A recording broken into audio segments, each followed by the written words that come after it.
신앙에서 가장 중요한 게 뭐라고 했죠? 하느님과의 관계다. 하느님과 나의 관계, 또 하느님과 우리의 관계.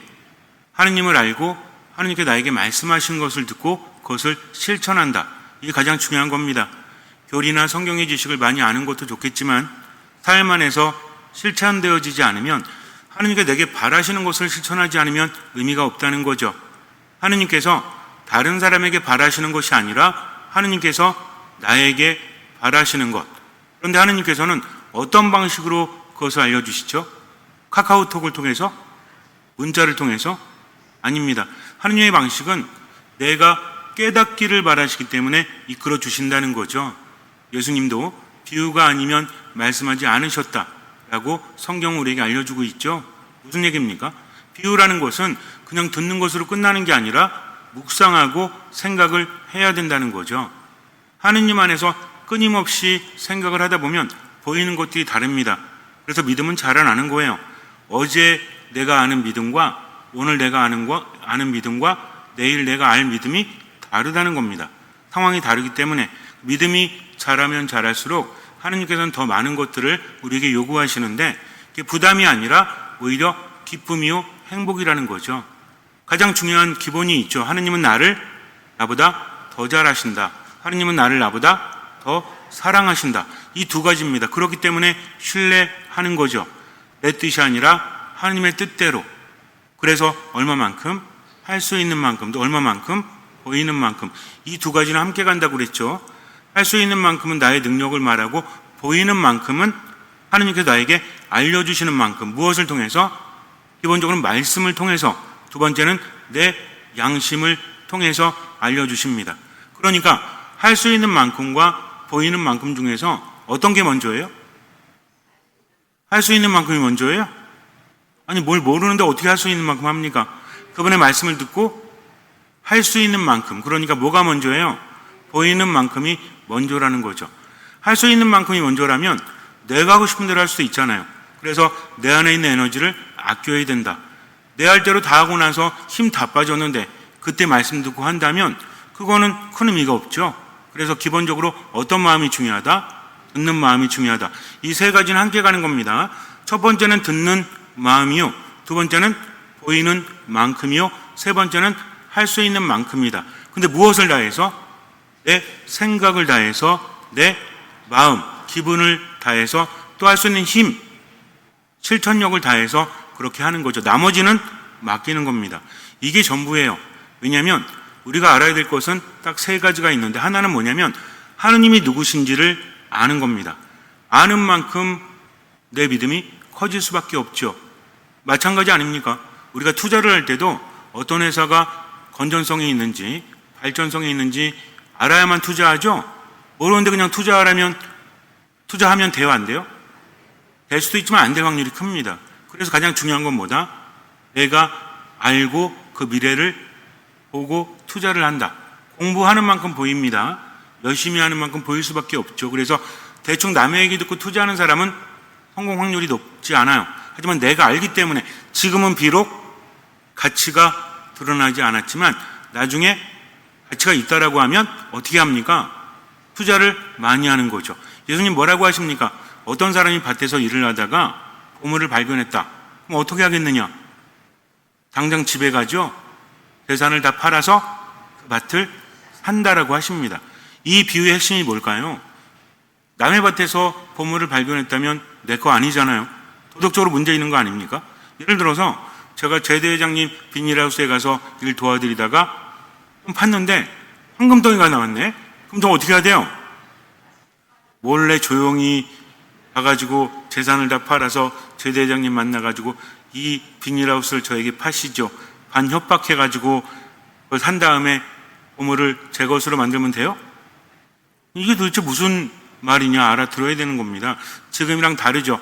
이스라엘 사람들은 유배를 겪습니다. 다른 나라에 끌려가죠. 주로 어떤 사람들이 끌려갈까요? 돈이 없는 사람들? 많이 배우지 못한 사람들? 아니죠. 핵심 인사들을 끌고 가겠죠. 그래야만 의미가 있는 거니까. 그래서 학식이 높은 사람들, 권력을 가진 사람들, 명예가 있는 사람들, 돈이 많은 사람들 끌고 갑니다. 근데 그때 당시에는 뭐 세계적 은행이 있는 것도 아니죠. 이 사람들이 떠날 때 내가 돌아왔을 때 내 재산을 지켜야 된다 하면 어떻게 할까요?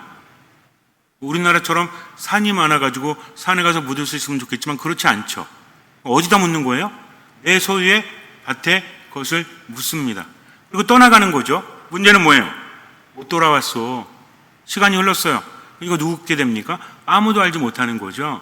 그래서 그런 이유가 있기 때문에 밭에서 일하다가 내 밭이 아닌 데서 일하다가 보물을 발견하게 되면 묻습니다. 그러면은 이 주인은 모르는 거예요. 왜? 원주인이 아니거든. 뭔 얘기인지 아시죠? 몇 번 넘어간 겁니다. 알지 못해요. 그래서 그 밭을 사면 밭에서 나오는 모든 것들이 나의 소유라는 거죠. 눈에 보이는 밭의 표면뿐만 아니라 밭 안에 있는 것도 내 것이 됩니다. 그래서 가진 것을 다 팔아서 그 밭을 살 때 안에 있는 보물도 내 것이 된다. 이런 의미예요. 핵심은 무엇입니까? 가진 것을 다 팔아야 된다는 거죠. 값은 사람마다 다르다는 겁니다. 하느님의 말씀은 바로 이런 거예요. 어떤 사람에게는 한 요만큼 드린다면 어떤 사람에게는 이만큼이 드리는 거죠. 하느님의 말씀을 듣고 깨달은 사람이 있다면, 보화를 발견했다면, 그래, 하느님께 모든 것을 맡겨야지, 하느님께서 이끌어 주시겠지, 이게 신앙입니다. 그냥 지식과 다른 거예요.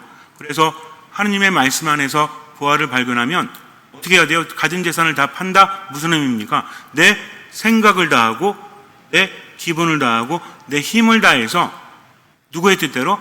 하나님의 뜻대로 살아가는 거죠. 기본은 있다고 그랬죠. 하나님은 나에게 좋은 것을 주신다. 그러니 맡겨야지 하면서 아멘, 휘앗 하는 겁니다. 아멘이 뭐라고 그랬죠? 맞습니다.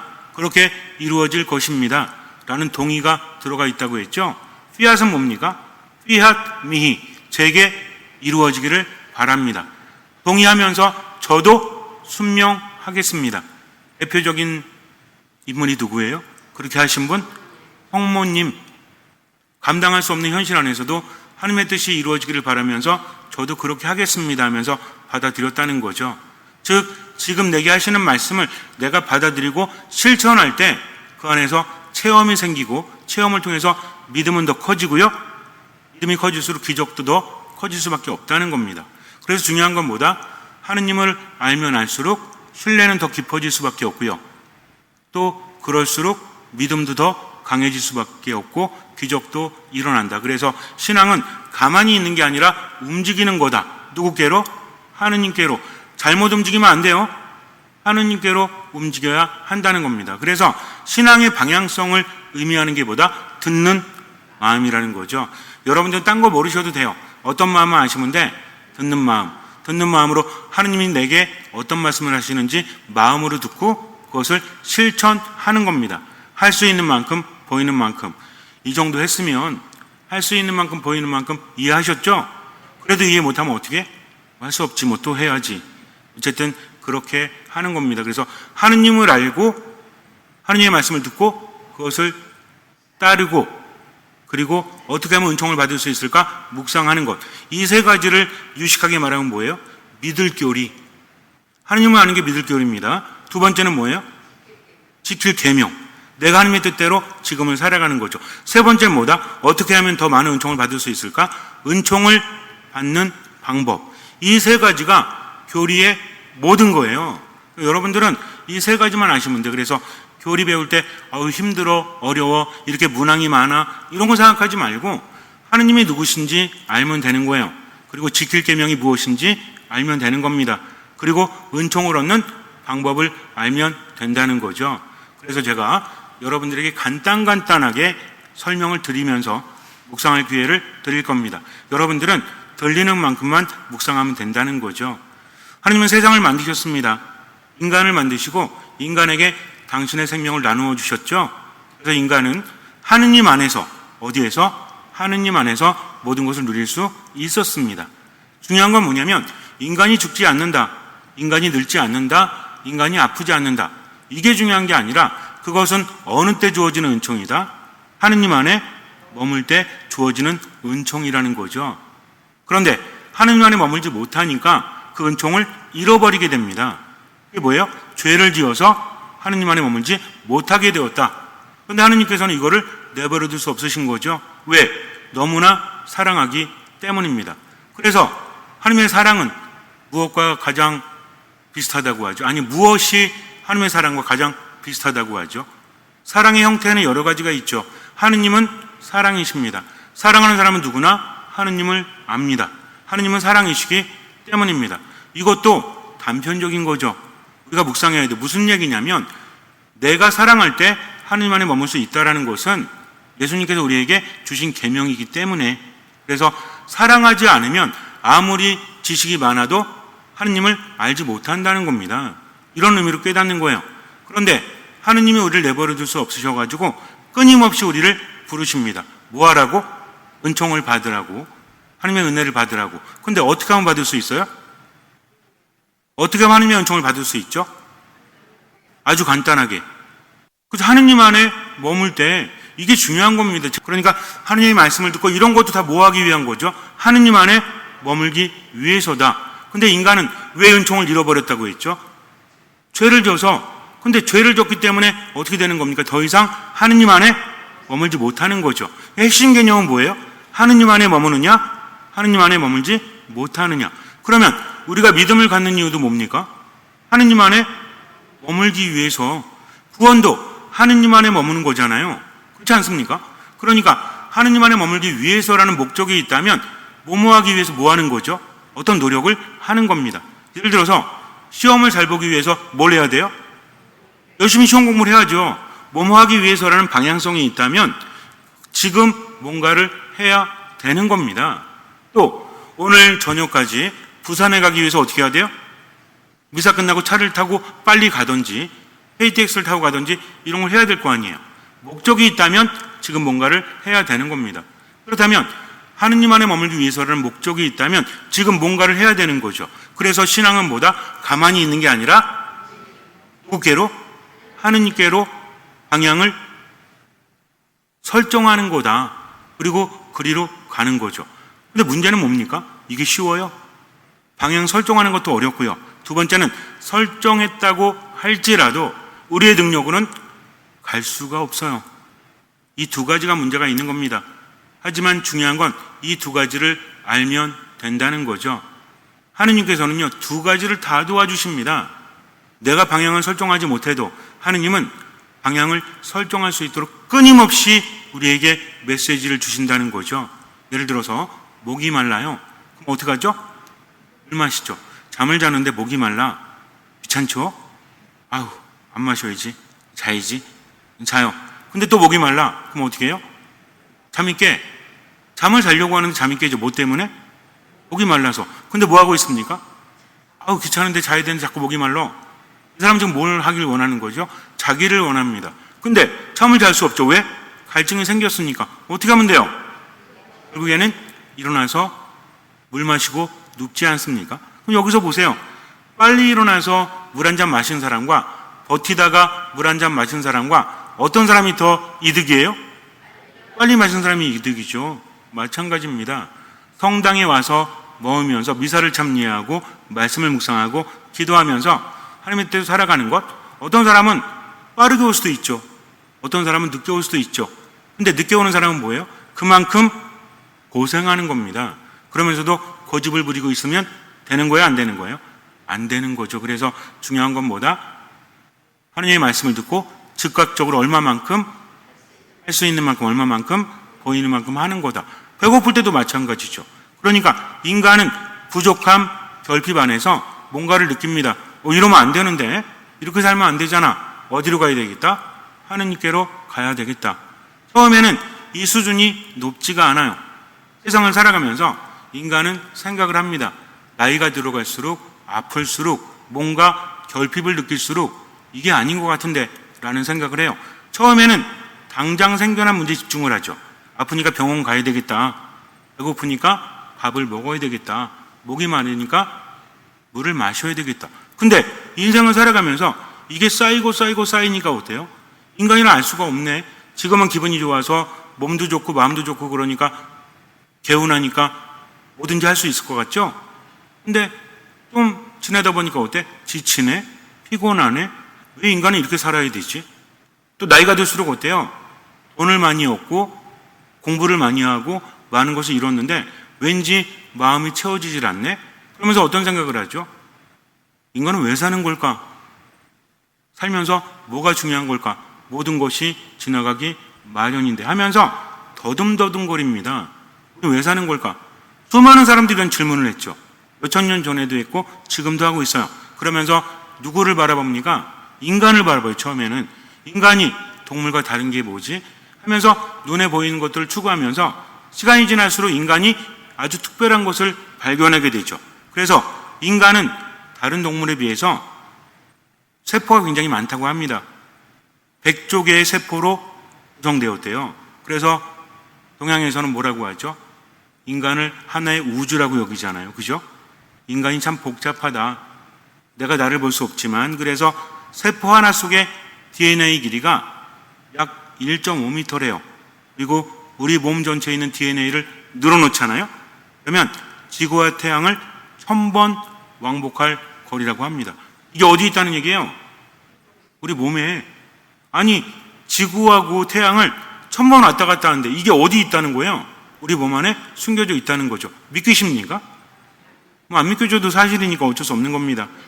인간은 이토록 정교하고 유일무이한 작품이라는 거죠. 인간의 능력을 본다면 다른 동물에 비해서 하잘 것 없죠. 달리길 잘해요? 인간끼리 잘하는 거지 동물들은 더 잘하죠. 또 손톱이 강해요? 그래갖고 싸움을 잘해요? 그렇지 않습니다. 동물들에 비하면 아무것도 아니죠. 하다못해 우리가 새대가리하고 놀리는 그럼 비둘기도 날 줄 알죠? 우리 날라요? 우리가 새대가리하고 놀릴 자격이 있나? 날지도 못하면서. 근데 인간은 어떻습니까? 발전하죠. 생각할 줄 안다. 도구를 사용할 줄 안다 하면서 발전하는 존재. 그래서 인간은 그 자체로 신비스러운 존재입니다. 하느님만 모르는 게 아니에요. 삼위일체 신비만 모르는 게 아니라 인간도 잘 모르죠. 그렇지 않아요? 여러분들 생각이 왜 바뀌는지 기분이 왜 바뀌는지 아십니까? 어느 정도는 추정해 볼 수 있지만 모든 인간이 똑같은 상황에서 똑같이 하진 않잖아요. 인간은 참 신비로운 존재다. 그래서 나는 누구지? 난 왜 살지? 우리가 죽는다면 그 다음은 무엇이 있을까? 사실 아무리 노력해도 가장 두려운 게 뭐죠? 죽으면 끝난다는 게. 죽음은 결핍의 끝왕판이라고 했죠? 살아가면서 결핍을 느끼잖아요. 죽음이 왜 두려운지 아십니까? 살아가면서 젊음이 어느 정도 지속이 되면 그 다음부터 노화가 오잖아요. 또 인간의 몸도 어떻습니까? 점점 약해지잖아요. 그러니까 이게 무슨 의미가 있지? 우리가 의식하지 못해도 삶은 흐르기 때문에 불안한 겁니다. 이렇게 점점 살다가는 어떻게 돼요? 하루하루 지나가는 게 어떤 사람은 하루하루 살아가지만 어떤 사람은 하루하루 죽어가는 거잖아요. 그렇지 않습니까? 근데 이게 일반적으로 젊은 사람들한테 그런 말이에요? 아니면 나이가 많은 사람들한테 그런 말이에요? 나이가 많은 사람들, 우리도 그렇지 않습니까? 시간이 지날수록 점점 불안해지고 두려운 거죠. 그러다 보니까 이러면 안 되는데 뭔가 불안하니까 그래서 뭡니까? 죽고 싶지 않다. 영원히 살고 싶다라는 갈망을 느끼게 됩니다. 근데 세상의 철학이나 세상의 다른 학문들은 그 답을 주지 못하죠. 그래서 누굴 찾는 거예요? 신을 찾는 겁니다. 수많은 사람들이 각자 나름의 신을 찾고 있죠. 왜? 불안하기 때문에. 우린 누굴 찾죠? 하느님을 찾습니다. 그렇다면 이런 모든 신앙 뭐라고 하죠? 종교라고 하죠. 종교는 무엇입니까? 종교라는 것은 여러 가지 의미로 생각되어질 수 있는데 여러분들에게 종교는 뭐죠? 종교가 뭐예요? 천주교요? 가톨릭이에요? 그럼 종교 자체가 뭐죠? 종교는 단순한 전통이나 의식이 아닙니다. 종교라는 것은 삶의 근본, 우리가 왜 살아가야 되는지, 삶의 끝은 어디인지, 그리고 어떻게 살아가야 되는지에 대한 가르침이죠. 이렇게 살아라 저렇게 살아라 알려주지 않습니까? 우리 그 말씀 왜 따르죠? 이렇게 살면 하느님께서 기억하시기 때문이다. 그래서 남들을 의식해서 그렇게 살아가는 게 아니라 누구의 뜻입니까? 하느님의 뜻이니까 신뢰가 있다는 거죠. 내가 이렇게 살면 하느님께서 알아봐 주시겠지. 이렇게 살면서 고통을 당한다고 할지라도 하느님은 모두 갚아 주시겠지라는 희망이 있기 때문에 지금을 살아가는 거죠. 근데 종교라는 것이 라틴어로 렐리지오라고 그래요. 모르셔도 돼 사실은. 근데 의미만 좀 알면 돼요. 이게 무슨 의미냐면 원래는 렐레제레, 다시 읽다. RE가 다시라는 겁니다. 그래서 다시 읽는 거죠. 뭘 읽어요? 책을? 아닙니다. 내 존재와 삶에 대해서 다시 한번 생각해 보는 거지. 나는 누구지? 어떻게 살아왔지? 성찰하는 겁니다. 종교 안에서는 성찰을 한다는 거죠. 또 하나의 의미는 뭐냐면 렐리가레라고 하는데 이것은 다시 묵는 거예요. 그렇게 성찰해 보니까 어때요? 내가 왜 불안해요? 우리 알고 있잖아요, 이미. 나는 혼자 살아갈 수 없고 어디 안에 머물러야 되는데 하느님 안에 머물러야 되는데 하느님으로부터 멀어졌죠. 그러니까 어떻게 해요? 다시 묵는 겁니다. 하느님과 연결이 되는 거다. 이게 뭐다? 이게 종교라는 거죠. 세 번째는 렐리제리라고 하는데 이거 뭐냐면 다시 선택하다. 길을 잃은 인간이 올바른 길을 다시 고르는 거죠. 아, 내가 하느님을 향하지 못했구나. 이제부터 어떻게 해야 되겠다? 하느님을 향해야 되겠다. 그러니까 종교라는 건 뭡니까? 내 삶을 돌아보고 내 삶이 하느님과 멀리 떨어져 있네. 하느님 안에 머물러야 되겠다 하면서 하느님과 나를 다시 묶을 수 있도록 노력하는 겁니다. 그리고 하느님을 다시 선택해서 누구께로? 하느님께로. 무엇을? 내 생각을, 내 마음을, 내 행동을, 모든 것을 하느님 안에 머물 수 있도록 방향을 하느님께로 향하는 거다. 이게 뭐다? 이게 종교라는 거죠. 그래서 종교는 하느님과 나의 관계를 다시 확인하는 거죠. 같이 읽듯이. 그 다음에 삶의 목적을 하느님께로 회복할 수 있도록 설정해 놓는 겁니다. 그래서 그렇게 하기 위해서 어떻게 해야 돼요? 하느님을 알아야죠. 그 다음에 하느님의 말씀을 따라야죠. 또 하느님의 은총을 얻는 방법을 알아야죠. 이걸 뭐라고 한다고요? 믿을 교리, 지킬 계명, 은총을 얻는 방법. 다시 한번 해볼게요. 어려워도 오늘만 하세요. 자, 따라하세요. 믿을 교리. 믿을 교리. 누구를 믿는 거야? 하느님을 믿는. 무작정 외우지 말고 하느님과 나의 뭐라고 했죠? 관계라고 했잖아요. 신앙은. 그러니까 누굴 아는 거예요? 하느님을 알고 믿는 거죠. 그러니까 무슨 교리야? 믿을 교리죠. 그럼 하느님 뭐라고 하십니까? 나에 대해서 알았구나. 이제 내 말을 듣고 따라라. 듣고 따르는 겁니다. 이걸 뭐라고 하는 거예요? 지킬 계명. 그리고 살면서 은총이 필요하잖아요. 어떻게 하면 은총을 받을 수 있을까 하면서 알게 되는 것들, 은총을 얻는 방법. 처음 뭐라고 그랬죠? 믿을 교리, 지킬 계명, 은총을 얻는 방법. 세 번씩 따라요. 믿을 교리, 믿을 교리, 믿을 교리, 지킬 계명, 지킬 계명, 지킬 계명, 은총을 얻는 방법, 은총을 얻는 방법, 은총을 얻는 방법. 하늘천 따지 않은 것처럼 여러분만 시작.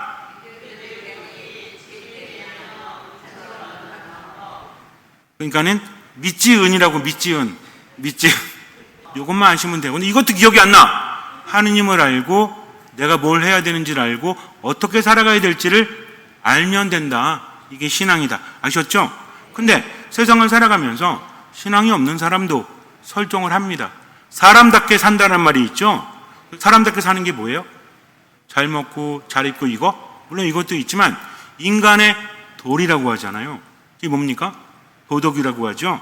그럼 도덕은 뭐예요? 사회가 무너지지 않도록 법으로 정해놓은 것 외에도 인간이 지켜야 될 거. 이거 뭐라고 합니까? 인간의 도리라고 하죠.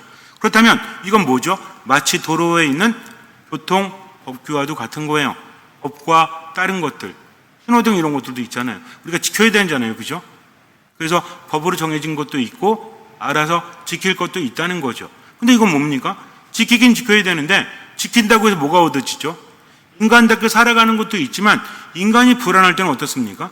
별 의미가 없지 않아요. 지키지 말라는 게 아닙니다. 커다란 힘이 없다는 거죠. 그러나 종교는 뭐예요? 내비게이션과 같은 거예요. 내비게이션이 뭐죠? 차 타고 나서 목적지 설정하면 어때요? 알려주잖아요. 우회전하십시오. 좌회전하십시오. 경로를 이탈하셨습니다. 하면서 또 알려주죠. 하나님도 끊임없이 우리에게 알려주시잖아요. 우회전해라, 좌회전해라. 근데 고집 부려가지고 왼쪽으로 가기 싫은데 오른쪽으로 딱 가요. 문제는 뭡니까? 가다 보니까 길을 잃죠. 그럼 또 뭐라 그래? 재탐색해 주잖아요. 또 멀리 돌아가지만 어쨌든 알려주죠. 그래서 종교는 뭐다? 어느 경우에라도 우리에게 길을 알려주는 무엇과 같다? 내비게이션과 같다. 근데 내비게이션도 점점 발전하지 않습니까? 제가 2002년도에 내비게이션을 달았거든요. 위성이랑 연결돼서. 그때는 스마트폰이 없었죠. 그러니까 어때? 굉장히 엉성합니다. 그래도 얼마나 대단한지 아세요? 목적을 알려주니까 처음 가는 길도 갑니다. 지금 생각하면 그거 어떻게 믿고 갔지? 라고 하는데 그때는 사람들이 지도 보고 다니는 시대였거든요. 그러니까 얼마나 좋아요? 지금은 어떻습니까? 실시간으로 교통 상황을 반영해 주지 않습니까? 즉 사회가 분화되고 발달할수록 하느님의 말씀도 어때요? 우리에게 더 세세하게 알려주신다는 거죠. 어디를 통해서? 교회를 통해서. 그래서 하느님의 말씀은 교회를 통해서 어떻게 된다? 업그레이드 된다. 근데 문제는 뭔지 아세요? 업그레이드 돼도 다운을 안 받으면 의미가 없죠. 운전을 안 하시는 분들이 꽤 돼가지고 이게 설명이 어떻게 될지 모르겠는데 어떤 사람은 어떤지 아세요? 그냥 옛날 내비게이션 보고 다니는 사람도 있어요. 업그레이드를 안 해. 그러니까 어때? 새로 난 길을 모르지. 또 교통카메라 몇 킬로 된 것도 바뀌잖아요. 여기서. 이것도 모르니까 어때? 어겨가지고 돈 날라오고 길 돌아가고 막 그러죠. 그러니까 좋은 내비게이션을 써야 된다. 이게 어떤 마음이에요? 듣는 마음. 듣는 마음은 매 순간 업그레이드 되어야 한다. 그러니까 어떻게 하면 돼요? 잘 와서 잘 들으시면 됩니다. 그렇게 가면 어디에 가까워진다? 하느님께 가까워지고 우리 삶은 활력으로 넘치게 된다. 신앙이라는 것은 단순히 영적인 부분만 이야기하는 게 아니라 우리 삶의 모든 것을 이야기합니다. 하나님을 신뢰하면서 지금을 살아가게 되면 몸에도 힘이 돋죠. 마음에도 힘이 돋아요. 그리고 삶도 달라지니까 하느님께 맡기고 그렇게 살아가라는 거죠. 근데 종교가 많죠. 요즘에 보면은 이상한 종교도 많잖아요. 신천지도 있고 이상한 데도 많죠. 그래서 어떤 종교가 참된 종교인지를 알아야 됩니다. 참된 종교는 뭐죠? 이성을 초월할 수 있어도 이성과 모순되지는 않아야 돼요. 우리가 합리적으로 생각하는 거 있잖아요. 여기 맞지 않으면 됩니까? 안 됩니까? 안 된다는 거죠. 처음에는 혹해도 인간은 알게 돼요. 하느님께서 깨닫게 해주시니까. 근데 문제는 뭔지 아세요? 내가 이만큼 열심히 했는데 다시 돌아가라고? 안 되는 거예요. 그래서 끊임없이 하느님의 말씀을 듣고 합리적으로 생각하라는 거죠. 여러분들 만약에 본당 신부가 전 재산을 다 팔아서 저에게 바치십시오. 그럼 어떻게 해야 돼요? 안 되는 거죠. 그죠? 할 것도 아니고 합리적으로 맞지 않는 거잖아요. 뭔 얘기인지 아시겠습니까? 그 제가 여러분한테 그래요. 자, 천국에 가기 위해서는 오늘 당장 농협 옥상에 가서 뛰어내리세요. 그럼 어떻게 하면 돼요? 너나 그러세요. 그러면 돼요. 왜냐면 합리적이지 않으니까. 뭔 얘기인지 아시겠습니까? 그런데 사람들이 자꾸 이거를 외면하는 거죠. 왜? 이미 믿고 그 안에 빠져들었기 때문에 그게 옳지 않다는 것을 인정하기 싫은 거예요. 이것도 중요합니다. 참된 종교는 뭐다? 이성과 모순되지 않아야 된다. 그 다음에 인간의 도리를 거슬러서는 안 된다는 거죠.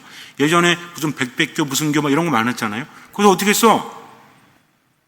어디 종교에 들어가면 딸들을 다 나한테 바쳐라. 교주가 그랬잖아요. 이 말이 되는 겁니까 이게? 이 말이 안 되는 거지. 그러니까 인간의 도리를 거슬러서는 안 된다.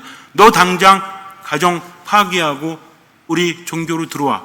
절대로 따르면 안 됩니다. 거기서 강조하는 게 뭐예요? 이제 종말이 가까워왔다. 너희들은 선택받았다. 라고 합니다. 이런 거에 혹해서 따라가면 돼요? 안 돼요? 안 됩니다. 그러니까 누구를 활용해야 돼? 그럴 때는 본당 신부한테 와서 물어보면 돼요. 신부님 이거 맞아요? 틀려요? 물어보면 된다는 거죠. 그 다음에 근본 진리가 시대나 장소에 따라서 변질되면 안 된다는 거죠. 뭔 얘기인지 아시죠? 모양은 변할 수 있어요. 하지만 근본 의미는 변화되면 안 된다는 겁니다. 그래서 올바른 참된 종교적 삶은 내가 어디께로부터 왔다, 누구께로부터 왔다, 하느님께로부터 왔음을 깨닫고 인생의 올바른 길을 누구께로? 하느님께로 방향을 설정하고 그분께 갈 수 있는 방법을 찾는 겁니다. 어떤 마음? 듣는 마음. 그런데 우리 가톨릭 교회는요, 이미 그분이 알려주시죠. 중요한 거 다 알려주셨잖아요. 미사 참여 왜 하죠? 너희는 모두 이것을 받아 먹어라. 너희는 모두 이것을 받아 마셔라. 하셨기 때문입니다. 집에서 묵주기도 만단을 해도 한 번의 미사하고는 비할 수 없는 거죠. 미사는 예수님께서 세우셨고 여기 참여하면 하느님 나라에 들어갈 수 있다. 너희는 모두 내 힘으로 살 거다. 그러니 내 살을 먹고 내 피를 받아 마셔라 하셨기 때문입니다. 그래서 우리는 내 마음대로 하는 게 아니라 그분이 알려주시는 대로 성경을 통해서 알려주시고 교회를 통해서 알려주시는 대로 잘 몰랐지만 그분이 알려주시는 만큼 이게 무슨 종교예요? 이게 계시 종교예요. 계시가 뭐다? 열어서 보여주다. 우리는 뭐 하면 돼요? 보이는 만큼 따라가면 되지. 자연 종교는 스스로 깨닫고 스스로 노력하는 게 중요하지만 우리는 스스로 깨닫는 게 아닙니다. 그분이 알려주신 대로. 그러니까 뭐예요? 그분의 말씀에 순명하는 거다. 뭔 얘기인지 아시죠? 스스로 깨닫는 게 아니라 우린 뭐가 중요하다? 순명하는 게. 어떤 마음? 듣는 마음. 그래서 계시를 통해서 알려주신 대로 나아가면 돼요. 어디를 따르면 돼요? 아까도 말씀드렸잖아요. 하나님의 메시지는 업그레이드 된다. 그 본질은 바뀌지 않지만 시대에 따라서 달라지죠. 방향이 같지만 내용은 좀 달라질 수 있습니다. 세세하게. 뭔 얘기인지 아시죠? 그러니까 어디를 통해서 업그레이드 하신다? 하느님의 뜻은, 그분의 메시지는 어디를 통해서 업그레이드 된다? 그렇죠. 어디를 통해서? 자, 교회를 통해서 3번 시작. 교회를 통해서, 교회를 통해서, 교회를 통해서. 교회의 말을 잘 들으면 된다. 미사 참여 열심히 하고 교회에서 알려주는 것을 열심히 듣고 따라하면 된다는 거죠. 자, 그렇다면 하느님께는 단편적으로 당신에 대해서 알려주셨죠? 하느님을 알았잖아요. 구약의 사람들도 예언자들의 이야기를 통해서 또 어떤 사건들을 통해서 하느님이 어떤 분이신지 알게 되었죠.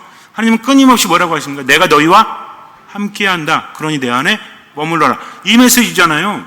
구약에서부터 봐도. 그렇지 않습니까? 이스라엘 백성들이 처음 경험했던 아주 놀라운 사건이 뭐예요? 이게 탈출기잖아요. 이때 뭘 느낍니까? 하느님께는 불가능함이 없구나. 이집트의 많은 신들도 하느님께는 꼼짝을 못하는구나. 그러니 어떻게 되겠다? 그분의 말씀을 듣고 따라야 되겠다. 알았죠? 근데 번번이 어기죠? 하느님께서는 또 예언자를 통해서 당신의 메시지를 전해주시죠. 그러다가 당신을 완전히 드러내십니다. 하느님께서 당신을 우리에게 드러내시는 것, 당신의 메시지를 주시거나 당신이 어떤 분이신지 알게 하는 걸 2글자로 뭐라고 그랬죠? 계시라고요. 그러니까 우리는 무슨 종교다? 계시 종교의 특징이 뭐다? 듣고 따르고. 그게 뭐가 중요하다? 깨닫는 게 중요한 게 아니라 가장 중요한 게 뭐다? 겸손하게 순명하는 게 가장 중요하다. 그러니까 계시 종교에서 가장 중요한 건 뭐다? 순명입니다. 순명. 내가 몰라도 예수님 뭐라고 하십니까? 예수님은 아시는데도 인간의 나약함이 있기 때문에 뭐라고 하시죠? 제 뜻대로 마시고 아버지 뜻대로 하소서. 성모님은 아니 아까도 대답하셨잖아요. 아멘. 피앗이 뭐다? 제게 이루어지기를 바랍니다 하면서 뭐 하는 거? 순명하는 거. 하느님께서 우리에게 당신을 알려주시는 게 뭐다? 계시다. 그러다가 함께 하신 하느님, 그분이 완전하게 드러나시죠? 누굴 통해서? 예수 그리스도를 통해서.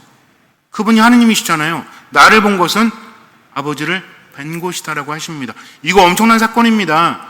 예수님께서 오셔가지고 하느님을 드러내셨죠? 그분의 말씀은 하느님의 말씀이요, 그분의 기적은 하느님의 기적이라는 거죠. 그렇게 수많은 구약의 사람들이 하느님 뵙기를 바랬지만 이루어지지 않았잖아요. 근데 신약에 들어와서 하느님이 인간이 되셨기 때문에 그분을 보고 그분 안에 머물 수 있게 되었다는 겁니다. 그렇다면 계시의 완성은 누굽니까? 예수 그리스도다. 그래서 계시의 완성이 예수 그리스도라는 거죠. 하느님은 자연과 우주를 통해서 또 구약의 예언자들을 통해서 당신을 드러내셨지만 인간은 쉽게 깨닫지 못합니다. 끊임없이 말씀하셨죠? 예언자들을 통해서. 그래도 인간은 잘 몰라요. 그러다가 하느님이 직접 인간이 되셔서 인간 안에 오십니다. 그분이 누구예요? 예수 그리스도라는 거죠. 예수님은 단순한 스승이나 예언자가 아니라 누구십니까? 하느님이시죠. 그럼 계시의 완성은 누구다? 하느님이다. 우리는 그분을 만나서 그분 안에 머물면서 하느님 안에 머물게 되었다. 그래서 예수님 뭐라고 하십니까? 내 안에 머물러라, 나를 따라오너라 라고 하시는 겁니다. 그래서 사도행전에서 뭐라고 하냐면 하느님이 끊임없이 인간을 부르시기 때문에 인간은 하느님을 향할 수밖에 없다. 그런 기회를 주신다는 거죠. 그래서 의지를 가지고 노력하면 된다. 그래서 사도행전 17장 27절에서 이렇게 말합니다. 사람들이 하느님을 찾게 하려는 것입니다. 더듬거리다가 그분을 찾아낼 수도 있습니다. 사실 그분께서는 우리 각자에게서 멀리 떨어져 계시지 않습니다. 그러니까 의지만 가져도 하느님 안에 머물 수 있으니 우리는 얼마나 좋아요. 어디 안에 머물면 돼요? 미사 안에, 또 말씀 안에, 기도 안에 모으면 된다는 거죠. 종교는, 우리의 신앙은 우리에게 목적을 줍니다. 모든 것을 채워줄 테니까 내 안에 머물러라. 그러니까 하느님 바라보고 지금을 누구의 뜻대로? 하느님의 뜻대로 그분을 신뢰하기 때문에, 그분은 나보다 더 잘하시고 사랑하시기 때문에 잠시 눈을 감으세요. 살아가다 보면 불안할 때가 있죠. 얼핏되어질 때가 있어요. 내가 사는 게 무엇인가 의미가 없을 수도 있죠. 의미를 모를 때도 있어요. 근데 우리는 이미 하느님 안에 머물러 있습니다. 방향을 전환하면 돼요. 그 순간순간 깨어있을 수 있도록 노력해야 합니다. 바로 듣는 마음이죠. 하나님을 신뢰하십시오. 하나님은 나보다 더 잘하시고 나보다 더 사랑하십니다. 그분을 믿고 지금 하나님의 뜻대로 언제나 기뻐하고 끊임없이 기도하고 모든 것에 감사하면서 이 순간 할 수 있는 만큼, 보이는 만큼 하나님의 뜻대로 살아가십시오. 나머지는 맡기십시오. 주님께서는 그 믿음을 보시고 우리 삶에 놀라운 기적을 일으켜 주실 것입니다.